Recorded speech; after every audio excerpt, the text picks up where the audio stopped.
Já o Corinthians tem interesse em Alan, que negocia há dias com o São Paulo. Que o Corinthians iniciou conversas embrionárias com representantes de Alan, volante que perdeu espaço no Flamengo e conversa há dias com o São Paulo. Já contei para vocês que entre Alan e São Paulo tá tudo certo, falta o principal, o aval do Flamengo. O problema é que o rubro-negro quer contratar Marcos Antônio. O São Paulo não pretende se desfazer do seu principal jogador e essa negociação entre Corinthians, Flamengo e Alan ainda não pegou fogo. É só uma conversa embrionária, o Flamengo monitorando os passos de um mercado. Já havia contado para vocês que Dorival Júnior gosta muito de Alisson, meio-campista que pertence ao São Paulo. O problema é que o tricolor só aceita negociar o Alisson se o Corinthians oferecer bastante dinheiro ou um jogador muito interessante. Primeiro nome pensado pelo Dorival Júnior foi do Alisson, que pertence ao São Paulo. Vocês vão lembrar que quando o Dorival chega ao São Paulo, o Alisson estava meio encostado, sem tanto espaço, como meio atacante. E o Dorival traz o Alisson para jogar de volante e o futebol do Alisson cresce muito. O Dorival vai embora do São Paulo e o Alisson acaba perdendo um pouquinho de espaço. Tá? Por isso, o Corinthians procurou e tentou a contratação do atleta. O São Paulo falou, vocês vão pagar dinheiro? Não, não temos dinheiro. Então vamos tentar fazer uma troca. Foi aí que a coisa deu uma degringolada, o São Paulo cogitou, sugeriu, pediu a contratação ou a inclusão do Ranieri no negócio, e para o São Paulo, para o Corinthians não faz sentido essa troca, tá? Então é basicamente assim que está funcionando. O Corinthians busca... E aí que entra o Alan, né? Sem acordo com o Alisson, o Corinthians começa a pensar em outras alternativas e nas últimas horas entrou em contato com os representantes do Alan. O Alan pertence ao Flamengo, já aceitou a proposta do São Paulo, mas de nada vai ter, não há efeito nenhum se acertar com o São Paulo se não houver o aval do Flamengo, tá? E o Flamengo ainda não deu o aval para o São Paulo. O Flamengo quer a contratação do Marcos Antônio, e esse é um fator complicador. O São Paulo não quer vender o Marcos Antônio. Então, o Flamengo meio condicionou, até te libera o Alan, a gente chega a um acordo, mas eu preciso que você aceite que a gente faça uma negociação com o Marcos Antônio. E é nesse contexto que o Corinthians entra na parada pela contratação do jogador, tá bom? Assisti a coletiva do presidente do Conselho do São Paulo. Foi uma ânsia de vômito, ele não tinha coragem nem de levantar a cabeça para responder as perguntas. Silmar Lima, boa noite, Nicola. E o Zenon virá para o São Paulo? Deixa eu explicar o que eu ouvi de uma pessoa do São Paulo sobre o Zenon. Eu achei que o São Paulo está muito bem informado sobre o Zenon para não ter interesse. Vou ler e vou assistir nas próprias conclusões. Olha lá. Quer ver? O Zenon, declaração de um dirigente do São Paulo. O Zenon é um atleta jovem, de grande projeção, multifuncional, com muita qualidade técnica. Teve uma ida frustrada à Europa. Eu não perguntei para essa pessoa do São Paulo, desculpa, foi uma falha minha, mas especularam que ele quase foi para o Alavés. Não sei se foi isso que o frustrou. Mas a pessoa diz, teve uma ida frustrada à Europa e baixou o rendimento. Aí ela completa, não fizemos nenhuma proposta nele, até porque os valores devem ser bem altos. Essa parte final de que os valores devem ser bem altos me pareceu estranho. Eu duvido que o São Paulo fosse levantar todas essas informações, fosse conhecer tão bem o Zenon, para nem pelo menos perguntar, e aí, quanto custa, como é que funciona, tá? Mas, de fato, é um jogador avaliado em 5 milhões e meio de euros, e é hoje algo fora da realidade do São Paulo. Tomás Martins, Pelicano Alavés fez oferta pelo Zenon e o São Paulo. Tomás, não tenho nenhum contato com representantes do Zenon, nem sei quem são, para ser bem preciso, e também não tenho nenhuma fonte no Boca, tá? Nessa história, o que eu consigo é ouvir o pessoal do São Paulo. O pessoal do São Paulo afirma que o Zenon teve uma queda muito grande de produção no segundo semestre por conta de uma negociação frustrada na Europa. Não sei se foi essa do Alavés. E, de fato, no segundo semestre do Zenon foi bem ruim. Estava conferindo a última vez que ele foi titular no Boca. Isso se deu na Copa do Mundo de Clubes, em julho.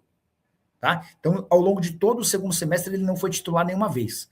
Em várias partidas foi para o banco, nem saiu. E em algumas delas jogou só um minutinho. Ele entrou praticamente quando a partida estava acabando. Eu sei que o São Paulo está super atento, gosta demais do moleque, mas eu não sei como é que o São Paulo pode viabilizar uma negociação. E essa fonte do São Paulo com quem conversei disse que nem fez proposta, nem sabe valores. Isso eu duvido, isso eu não acredito, tá? Isso eu já acho que faz parte para não dar mais esperanças para o torcedor.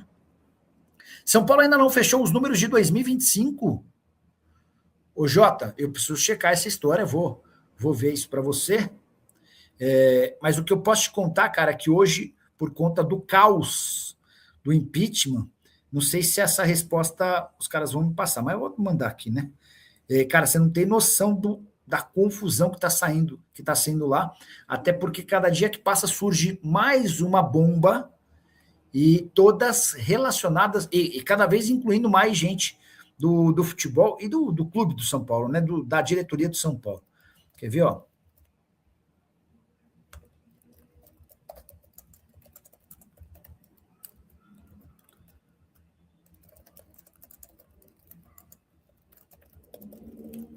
Mandei aqui. Assim que tiver a resposta, já conto para vocês. O Jorge Henrique, nome de atacante, do Náutico, do Corinthians, entre outros. Bom, Inestrosa no São Paulo, não. O Inestrosa foi alvo, ou foi especulado no Cruzeiro, quase fechou com o Boca Juniors.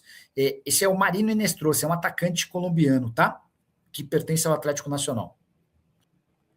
Paulo Azeredo, Nicola, qual a chance de Alan Melar? E o Meia vem? Ô Paulo, eu tô com a impressão de que o Flamengo só vai liberar o Alan para o São Paulo se o São Paulo permitir que a negociação com o Marcos Antônio avance. E aqui que vem uma das informações exclusivas que eu quero dividir com vocês. Vai ser tema de uma live, vai ser tema de um vídeo durante o final de semana, mas como eu não tenho segredo com vocês, eu vou antecipar para vocês a informação. O Flamengo quer muito comprar o Marcos Antônio, promete uma proposta pesada. O que o São Paulo disse para o Flamengo não tenho a menor condição de vender o Marcos Antônio antes da votação do impeachment. Júlio Casares já está super enfraquecido. 4 dos 6 grupos de coalizão, 4 dos 6 grupos políticos do São Paulo que o apoiavam, abandonaram o Júlio. Júlio corre um enorme risco de, na votação da próxima sexta-feira, para debater sobre o impeachment dele, de ele tomar uma lavada histórica e ser expulso do clube, o que seria muito ruim para ele, né? Por conta disso, o São Paulo não pode ter notícias ruins do campo, né? E a venda do Marcos Antônio hoje é desesperadora. O torcedor de São Paulo tem no Marcos Antônio um cara super importante, tá? Então essa negociação do Marcos Antônio e a venda do Rodriguinho para o Red Bull Bragantino, essas duas operações só podem avançar depois do resultado do impeachment ou não. Sobre o Rodriguinho, o que está acertado? Representantes do jogador e o São Paulo se acertaram para uma venda do Rodriguinho para o Red Bull Bragantino por 3 milhões de dólares, com o São Paulo ficando com 15% do valor de uma venda futura.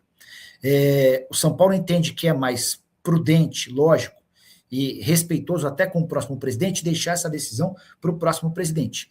Mas é importante destacar que esse valor que parece ser ruim para um jogador de 21 anos de idade, está muito condicionado ao fato de o Rodriguinho ter contrato com o São Paulo só até 31 de dezembro. O Rodriguinho não quis renovar com o São Paulo ao longo de todo o segundo semestre do ano passado.